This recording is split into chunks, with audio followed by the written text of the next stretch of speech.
Intemmet il-konsultazzjoni pubblika fuq il-White Paper dwar l-att il-ġdid dwar is-saħħa u s-sigurtà fuq il-post tax-xogħol li kienet ilha għaddejja minn April. Il-Ministru responsabbli mill-ippjanar Stefan Zrinzu Azzoppardi għall lan tal-Gvern huwa li jkollna liġi li tiffaċilita li f'pajjiżna tkompli tissaħħaħ il-kultura favur is-saħħa u s-sigurtà fuq il-post tax-xogħol.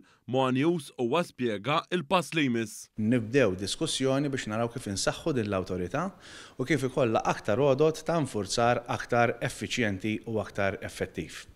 Dan il-white paper wassal biex jiġu mill-qwa suġġerimenti, osservazzjonijiet li minn issa l-qoddim jibda l-evalwazzjoni ta' dawk l-affarijiet li ġew ippreżentati minn għand dawk kollha li derilhom li għandhom jagħmlu dawn is-sottomissjonijiet u jibda l-proċess ta' tfassil ta' liġi ġdida. Il-Ministru Zrinzu Azzoppardi qal li wara din il-konsultazzjoni tittieħed nota ta' dawk l-affarijiet li ġew sottomessi biex dawn l-opinjonijiet jifformulaw il-liġi ġdida.